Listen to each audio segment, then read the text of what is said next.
الو عمر، ازيك؟ زياد ازيك؟ عامل ايه؟ اخبارك؟ الحمد لله. انت فين؟ في الجامعه؟ في الجامعه، لسه مخلصين السكشن. اوكي، بقول لك ايه، نوكيا اعلنت عن التليفون الجديد. ايه؟ خليفه ان ايه؟ خلاص يا عم، انت هتغير ان ايه اللي معاك. ايوه استنى بس، كاميرته كام بقى؟ ها، 16 ميجا بكسل زي ما التسريبات كانت بتقول؟ لا يا عمر، مش 16 ميجا بكسل، لا. التليفون الجديد كاميرته 41 ميجا بكسل. كم؟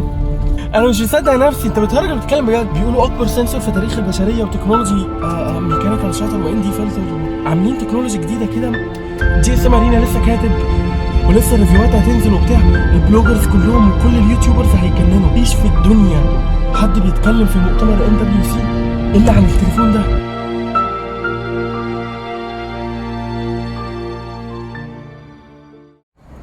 اهلا بكم، انا سيد دي بلو جليتش. في الحقيقه كل المواقف اللي انتوا اتفرجتوا عليها دي ما كانتش من تأليفي، دي كانت مواقف حقيقيه حصلت لي وحصلت بيني انا واخويا. قصتي مع نوكيا قصه كبيره من ايام ما اشتريت اول تليفون في حياتي وكان نوكيا، ومن ايام ما مسكت اول تليفون في حياتي كنت بحلم بيه وانا نايم وكان نوكيا، واول تليفون في حياتي اتعلمت معاه التصوير نوكيا ان 8 مثلا، واول تليفون في حياتي اتعلم منه التكنولوجيا وابقى واحد من الكوميونتي بتاع جي اس ام ارينا، وامسك البيج بتاعت الريفيوز والاوبينيونز مع واحد الماني اسمه كارول، وابقى انا وكارول الاثنين اللي بنسبورت العالم كله على صفحه جي اس ام ارينا لو كان حد عايز يعرف معلومه او كان حد عنده استفسار. نوكيا كانت عباره عن حلم كنت انا بعيشه وناس كتيره جدا. كانت عباره عن كوميونتي، مجتمع كبير قوي موجود في كل انحاء العالم. يكفي ان اكتر شاشه واخده سكور في الرؤيه تحت الشمس كان نوكيا 808، والوحيد اللي قدر يعديه ويكسبه جالاكسي اس 8. انتوا متخيلين فرق العمر؟ 5 سنين كاملين، 5 سنين علشان شركه بقالها برضو تقريبا 4 سنين متصدره المشهد في العالم كله بتاع السمارت فونز، وما قدرتش انها تعدي نوكيا في الكواليتي في بوينت معينه الا وهي السانلايت ريدابيلتي. ولو انهم ما بقوش زي الاول، زمان كانوا ملوك العالم. الاول كانوا شركه حكمت العالم 14 سنه رقم واحد، واعتقد ان هم راجعين عشان ينافسوا على نفس العرش، وانهم مش هيسيبوا اي فرصه تخليهم يرجعوا لمكانتهم الاصليه تاني. انا زياد دي بلو جليتش، ودي مراجعتي النوكيا.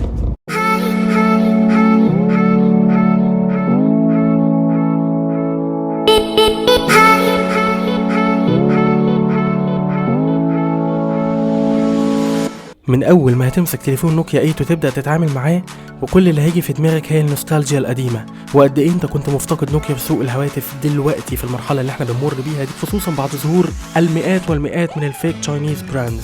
الديزاين بتاع التليفون ده مميز جدا. اول حاجه لانه بيستخدم الالومنيوم اي 6000، وده بيتم استخدامها في تصنيع بعض اجزاء الطائرات ومعظم التكنولوجي اللي احنا بنستخدمها في حياتنا اليوميه. تاني حاجه، ده اول تليفون في العالم بيجمع بين البايب كولينج او الليكويد كولينج والجرافيت شيلد. نوكيا حرفيا عامله ماسوره صغيره علشان تبدا تاخد الحراره من البروسيسور وتشتتها على جميع انحاء الجهاز.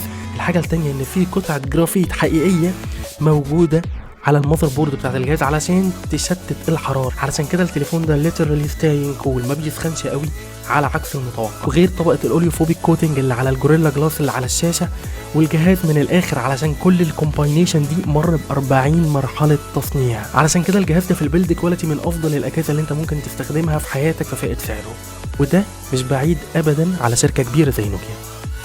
شاشه نوكيا 8 اقل ما يقال عليها انها مبهره، يمكن هي المين ريزون اللي شجعني ان انا اطلع اصور الريفيو دي اوت دور، بسبب ان في بعض التكنيكال بوينتس في الشاشه دي بتخليها من افضل شاشات الاي بي اس ديسبلايز among the planet. اول حاجه ان الشاشه حجمها 5.3، يمكن هي مش هتيجي بالابعاد الجديده 18:9 اسبيكت ريشيو، بس انت لما هتمسك الفون هتحس ان التليفون يعني البيزلز دي بتدي لك اوبتيكال illusion، هتحسسك ان التليفون 5.5 انشز. الريزولوشن بتاع الفون هيبقى 2K ريزولوشن، والبيكسلز بير انش هتبقى 554، وده سوبر فريكن شارب، يعني حرفيا عمرك ما تعرف تطلع بكسلايه بعينيك، لان من بعد 300 بكسل بير انش عينك هتدوخ.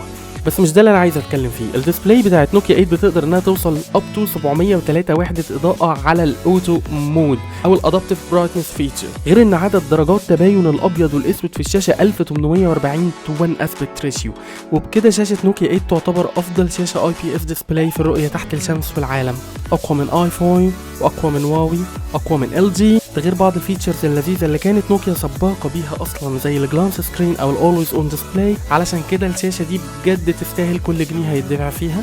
برافو يا نوكيا. تجربه الاندرويد اللي نوكيا نزلت بيها كانت مفاجاه للجميع، خصوصا وانها كانت شركه اصلا بتعمل السوفت وير للهاردوير بتاعها. ولكن دلوقتي بما ان الدنيا اختلفت، فنوكيا قررت انها تاخد الطريق الامن وتستخدم الستوك بيور اندرويد اوريو 8.1. ده اللي موجود حالا وانا بسجل الفويس ده وانت بتتفرج على الفيديو. واجهة المستخدم الموجودة على التليفونات هي واجهة جوجل ستوك اندرويد. لو عملنا سوايب ناحية اليمين هنجيب الجوجل ناو كاردز، عندنا جوجل اسيستنت، يمكن في بعض الاضافات الخفيفة زي الفايل مانجر، ابلكيشن سبورت وده رائع جدا علشان تقدر تتواصل مع نوكيا كير، وابلكيشن الكاميرا. غير كده ما كانش فيه اي اضافات على الستوك اندرويد. اداء تليفون نوكيا 8 كان متوقع. التليفون يرتقي اداؤه لتليفونات الفلاج شيب الموجوده السنه دي. تليفون نوكيا 8 مزود بتشيبسيت كوالكوم سناب دراجون 835، ودي احدث ماذر بورد من كوالكوم موجوده في السوق المصري لغايه دلوقتي. هي اوكتا كور ومبنيه على معماريه اسمها كريو 280، ودي كاستم تشيبسيت، يعني دي بورده معدله مش البورده الطبيعيه اللي بتستخدم في هواوي وبتستخدم في فينيكس مثلا. التليفون بيستخدم حاجه اسمها الهيتروجينيوس بروسيسنج، يعني بيستخدم البيج ليتل اركتكتشر، وتقدر انك انت تشغل الدول بروسيسنج كلاسترز مع بعض لو انت حملت جامد على التليفون. التليفون مزود ب 4 جيجا رام DDR4X لو باور تكنولوجي، ودي افضل في استهلاك الباتري والهيتنج اتشو. ماذر بورد هتكون 10 نانومتر، وده اصغر حجم تشيبسيت موجود لحد دلوقتي في تاريخ البشريه. مزوده بالترا فاست ستورج 2.1. واهم حاجه في كوالكوم سناب دراجون كلها انا بتقدم لك ادرينو جي بي يو، كارت شاشه جبار الاقوى على الاطلاق بعد كروت شاشه ابل. فالاداء بتاع التليفون اوفر اول كان جميل جدا. التليفون كان سنابي، الجيمز بتشتغل عليه ولا اروع. التليفون ده يعني سلايك هو ريال بيست، وحش يعني.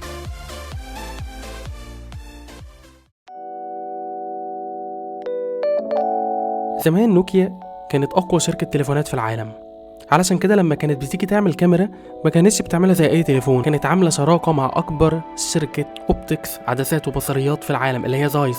وقبل ما ابدا اتكلم عن نوكيا 8 خلينا نتفق على حاجه. لو انا جيت اقارنه الجهاز ده بالليجاسي ديفايسز والاولد ليجندز it is nowhere near them. علشان كده انا هقول تقييمي في نوكيا 8 بناء على المقارنه بينه وبين كل الموجود حواليه دلوقتي من كومباتيتورز ثانيين. نوكيا 8 هيجي ب3 كاميرات، ال3 هيبقوا زايس اوبتكس، وال3 هيبقوا اوتو فوكس، وال3 هيبقوا فتحة عدسة 2.0. يمكن الكاميرات الخلفية هتيجي بسيت اب مختلف شوية عن اللي بيجي في الايفون، ومشابه اكتر اللي بيجي في تليفونات هواوي. هيبقى فيه سنسور RGB وسنسور مونوكروم، والكاميرتين بيلقطوا داتا من بعض simultaneously علشان تقدر تصور دايناميك رينج افضل او معدل ديناميكي افضل، وما يحصلش كليبنج للهايلايتس ولا الشادوز تطلع فيري دارك. الاداء بتاع الكاميرتين كانوا كويسين جدا، اضافه لان الكاميرا المونوكروم اللي ما فيهاش كولر فلتر استيعابها للاضاءه بيبقى افضل، الدايناميك رينج اوفر اول بيبقى افضل، وعموما ادائها بيبقى اعلى من الكاميرا اللي فيها كولر فلتر. الكاميرا الخلفيه الالوان هتيجي باوبتيكال ايمج ستابيلايزيشن علشان التصوير الليلي يكون منور اكتر وثابت اكتر، غير ان الفيديوهات ما تكونش بتتهز لو انت بتتحرك. الكاميرتين الاماميه والخلفيه هيصوروا فيديو 4K، وده يعتبر التليفون الوحيد في العالم يصور 4K من الكاميرا الاماميه. بريليانت. التليفون هيجي ب 3 مايكس بيشتغلوا بتقنيه اسمها اوزو 360 اوديو كابتشر، ودي كانت شبه نوكيا ريتش اوديو كابتشر القديمه، رائعه من افضل تسجيل الاستيريوز الموجوده. اكتر حاجه عجبتني في الصور اللي انا لقطتها بتليفون نوكيا 8 ان الصور كانت طالعه سوبر ترو تو لايف.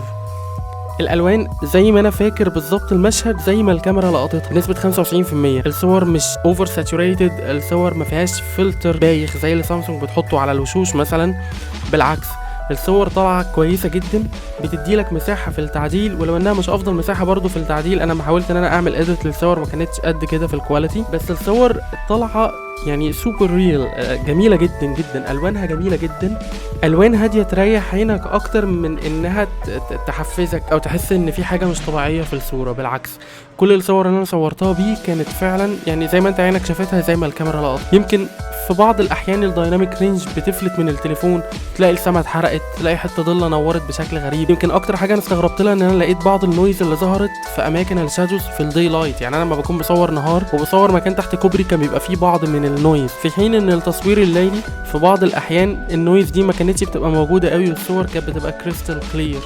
نقيه كويسه جدا. فتحه العدسه 2.0 ما اثرتش خالص على تصوير التليفون، لان في كاميرتين بيلقطوا اضاءه، فانت لو عملت اقل من كده هتحتاج ان انت تلقط بفاست سنسور وتدفع فلوس اكتر في الهاردوير، قصه طويله يعني. الصور اوفر اول كانت كويسه جدا، ونتائج الكاميرا خصوصا لما تيجي تعرضها على الشاشه او ايفن على الكمبيوتر هتحس ان انت ما شاء الله معاك كاميرا متكلفه يعني.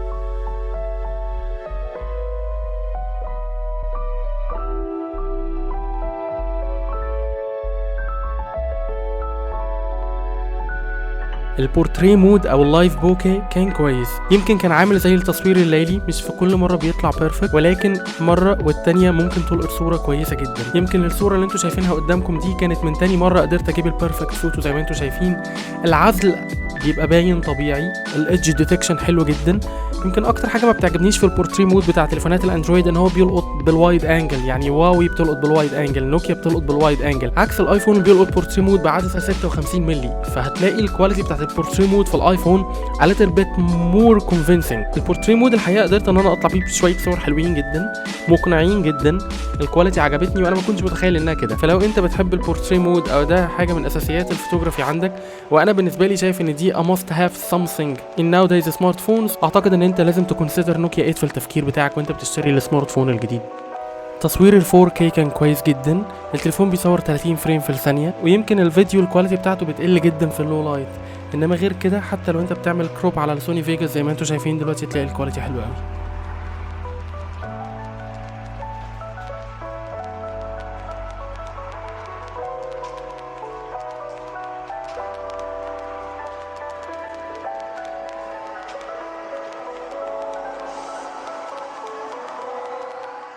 الكاميرا الاماميه بتاعت التليفون ده حلوه جدا، 13 ميجا بكسلز يعني تحفه. الفكره مش في ال 13 از ماتش از ان السنسور كبير وحجم البكسل نسبيا كبير بالنسبه للسيلفي. شايفين ان الكواليتي زي ما انتم شايفين اهو ابو النواجح. التقاط السيلفي كان من اكتر الحاجات الممتعه في تليفون نوكيا، مش بس علشان الميجا بكسل كتير او حجم السنسور او كده، ده زايس اوبتكس. الكواليتي فعلا كانت رائعه، الداي لايت او اللو لايت السيلفي كانت جميله جدا.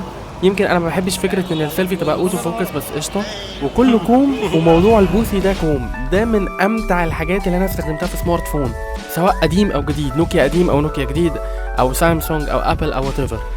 فكره انك تصور بالدول كاميرا الاتنين مع بعض بيتيح لك انك تتفرج على ناحيتين في نفس الوقت بشكل رائع، تتفرج على ماتش، تتفرج على كونسرت واقف على النيل زي ما انتوا شفتوا. فمثلا انك تشوف مولد صاحبك قدامك صاحي وبيلعب، اعتقد ان الموضوع ده لوحده كان يستحق ان اشتري التليفون. هيضربني دلوقتي. التليفون ده IP54 يعني هو سبلاش رين دروب بروف.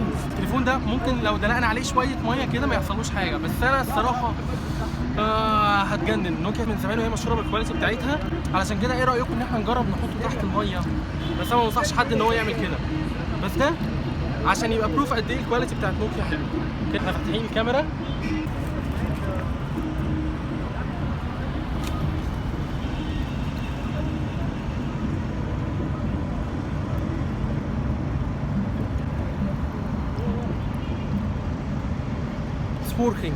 fully working.